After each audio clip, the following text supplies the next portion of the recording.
Assalamualaikum warahmatullahi wabarakatuh. Anak sekalian, kelas 10 yang saya cintai dan banggakan. Mari kita melanjutkan pelajaran kita. Hari ini hari Ahad tanggal 20 Februari.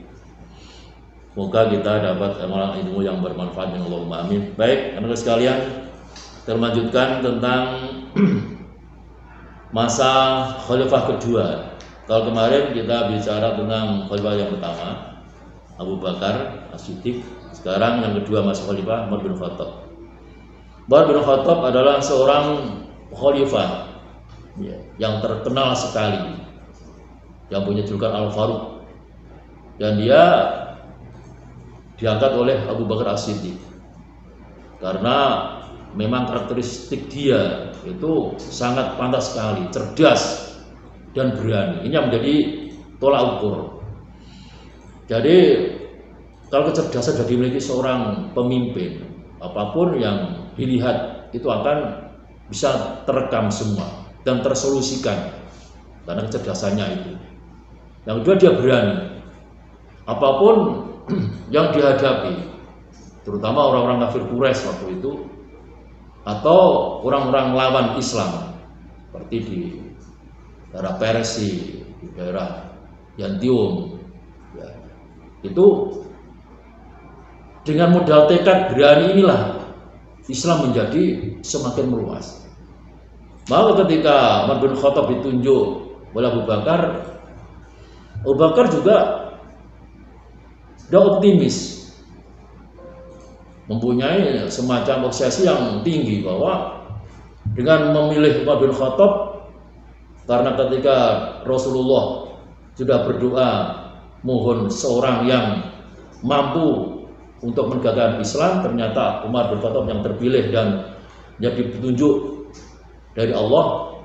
Ini menjadi suatu motivasi tersendiri bagi Abu Bakar. Tidak ada yang lain yang terpilih, tidak ada yang lain sahabat yang mampu untuk mengatasi problema ke depan setelah Abu Bakar Siddiq. Maka Umar bin Khattab lah yang menjadi pilihan utama untuk melanjutkan periode kedua, yaitu periode khalifah yang kedua. Baik, Umar bin Khattab sangat terkenal karena dia cerdas dan berani. Ditunjukkan dalam beberapa kancah, artinya kecerdasan dan keberanian dia memang cukup teruji. Ketika yang pertama dia masuk Islam sudah teruji sukses karena mampu untuk menekan, bahkan mampu untuk mendonkan orang-orang Arab kafir Quraisy.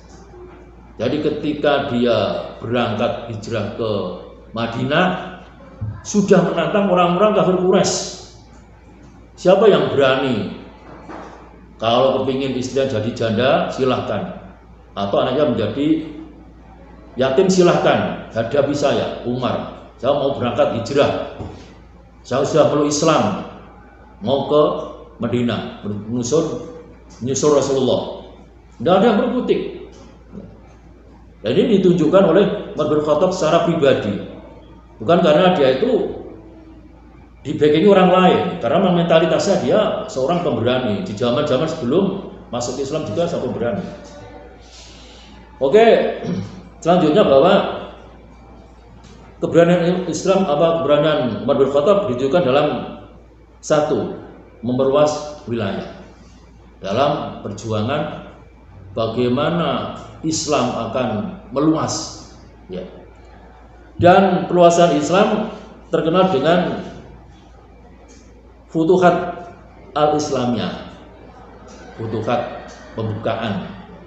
Jadi kalau di dalam sejarah itu perluasan wilayah, dalam istilah-istilah di Arab itu adalah Futuhat al-Islamiyah atau perluasan wilayah.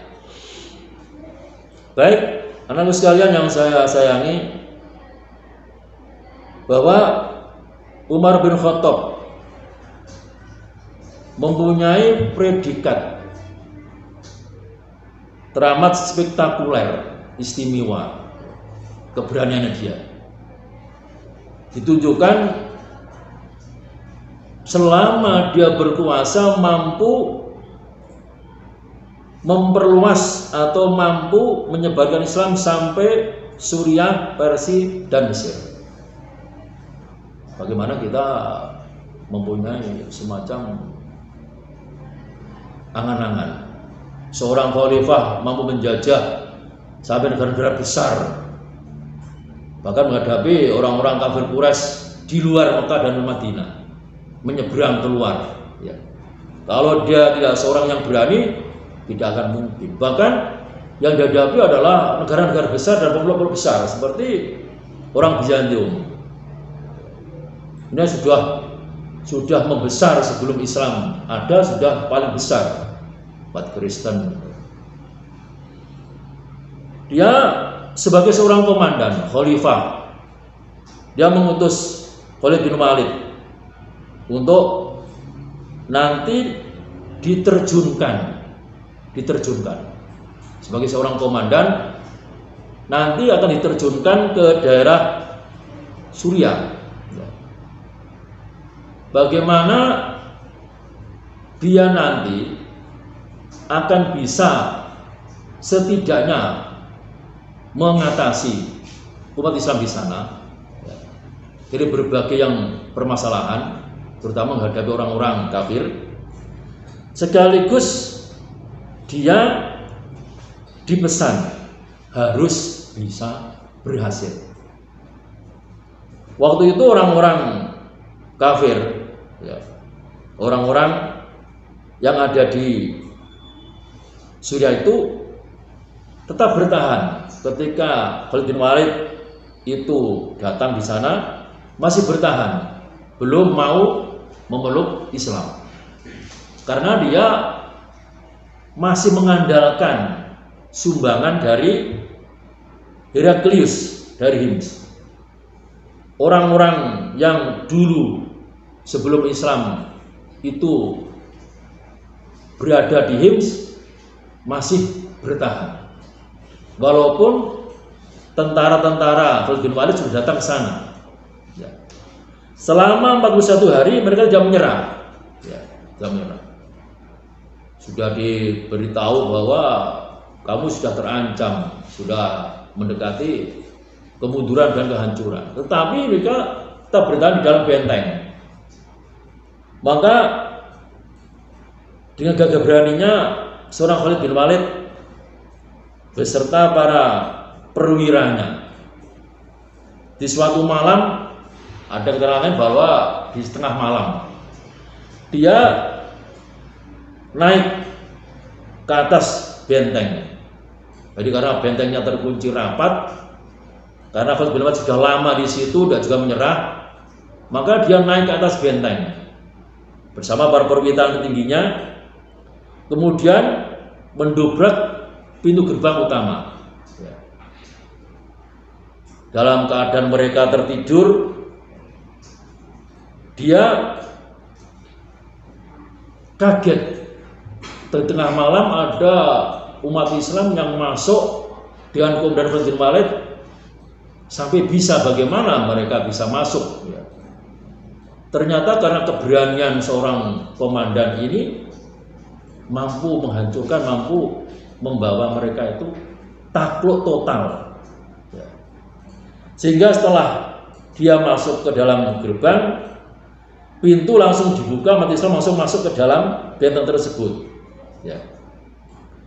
Maka di saat itulah ketika benteng terakhir pertahanan orang-orang Suriah itu sudah dikuasai umat Islam, maka Damaskus menjadi jatuh ke tangan umat Islam. Walaupun demikian, Umar bin Khattab melarang, walaupun kalian sudah mampu masuk benteng menguasai Damaskus, tetapi jangan sampai kalian merampas harta benda milik mereka, karena mereka sudah kehausan, kelaparan sekian lama.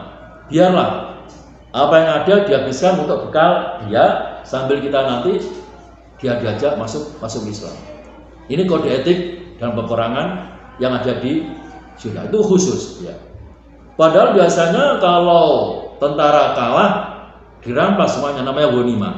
Tetapi karena penaklukan sudah dipesan oleh Umar bin Khattab, jangan sampai nanti kalau sudah menguasai di Damaskus, tolong jangan sampai kemudian keburu-buru untuk merampas harta benda. Kemudian setelah dari Damaskus berhasil, kemudian langkah kedua, dan ini ada semacam penamaan khusus, karena orang-orang sana itu biasanya dalam peperangan itu ada namanya perang Hafir. Jadi tadi itu disebut perang Hafir. Jadi nanti kamu lihat di halaman 14 ada namanya bukan kafir tapi Hafir. Barang sekalian, waktu sudah selesai, nanti kita akan sambung ke teman yang lain. Sementara ini saya bertugas untuk mengingat kembali apa nama perang yang tadi dialami oleh Khalid bin Walid. Kemudian negara manakah yang tadi pertama kali ditaklukkan oleh Khalid bin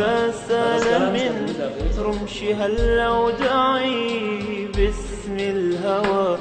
أبتدي قصتي في حبها الأبيض الأنصاعي.